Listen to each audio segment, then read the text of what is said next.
เรามากอยการเขียนตัวกล้ำนะตัวกล้ำระหว่างตัวละนะครับตัวหะละเป็นเป็นตัวละนะครับมีการเขียนกันหลากหลายแบบนะครับแต่ละการที่แต้แล้วว่าถ้าสมมติว่าเป็นตัวกล้ำตัวละลอลิงเนี่ยมันก็จะเอาไว้ทั้งลุ่มนะครับบอกควรจะไว้ห่างแต่ในพบเอกสารทั่วไปมันก็ใจห่างก็มีครับมันก็ด้วยความสวยความงามนะมันก็ใจกันหลายหลากสไตล์นะครับลองดูนะครับน้ำไหลย่าไหลหลงลายหลังนะครับลองมาดูภาษาละนานะครับน้ำนะครับณสระอานะครับปยานนะครับมันก็จะเป็นนานะครับใส่ไม่โทรขึ้นไปเลยนะ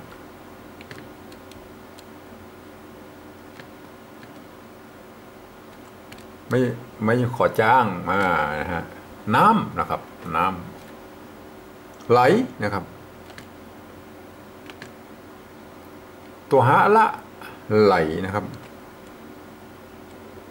ไหลตามลักก็เอาไว้ทั้งรูปเนี่ยก็ไหลนะครับแต่บางคนเปิ้นตามหันเอกสารเขาก็มีนะครับมันเปิ้นใจห่างเนี่ยครับเนี่ยมันไหลครับมันไหลดีเหมือนกันนะอย่างนี้ไหลดีอย่างนี้มันก็ไหลป้อมหน่อยเนี่ยมันก็บางทีมันเฮาผิดกฎสิ่งสักหน่อยมันก็จะเป็นศิลปะการเขียนที่สวยงามดีเหมือนกันนะยานะครับอยไม่เอกยาเป็นยอยักษ์ไทยนะยาไหลหลงนะครับแบบนี้ก็ได้ครับไหลปกติจะต้องเป็นอย่างนี้นะฮะหลงนะครับ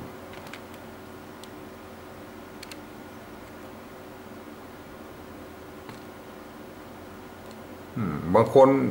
เพิ่งเขียนนี้ก็มีนะครับ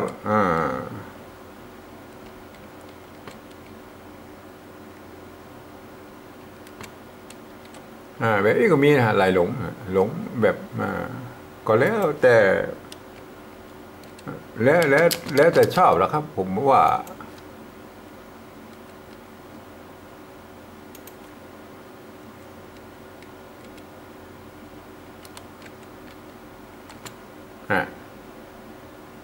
บางคนพอเขียนยี่ก็มีครับไหลหลงครับแต่ได้เขียนให้มันเป็นยี่ก็ไหล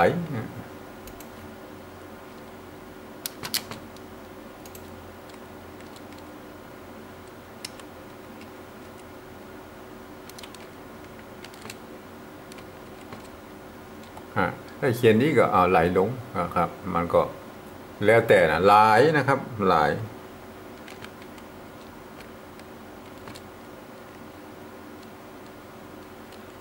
ถ้าเอาไว้ทั้งรูปนะฮะมันก็ตามลักตามเกณฑ์นะครับตามเกณฑ์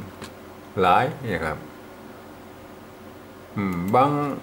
บางคนพวกก็จะเฮียนแบบตั้งหลายนะครับก็ใจห่างนะฮะแบบนี้ตั้งหลายมันก็เลยเอาหลายอย่างนี้มาหางแบบนี้ก็เขียนนักเพราะนั้นเขาก็โมโหจะว่าได้นะครับการเขียนมันหลากหลายสไตล์มันก็งามดีเหมือนกันแบบนี้นะลายหลังนะครับ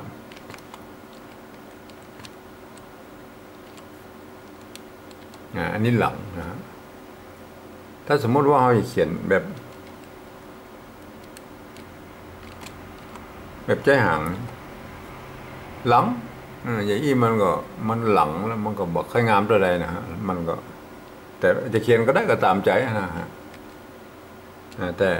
ต่ถ้าเขียนอย่างนี้มันก็ปุ้มดีปุ้มหลังนะน้ำไหลย่าไหลหลง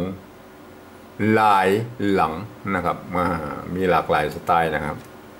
เรามาเขียนเป็นภาษาปริวัติแบบที่สองนะครับน้ำไหลย่า ไหลหลงหลายหลังอันนี้บอกใครเปลี่ยนแปลงมากเท่าไหร่เพราะว่ามันบ่มีไอ้เสียงที่มันสลับกันนะเพราะฉะนั้นอันนี้มาตรงๆน้ำไหลยาไหลหลงหลายหลังถ้าอ่านเป็นภาษาเนื้อให้มันแน่นๆหน่อยน้ำไหลยาไหลหลง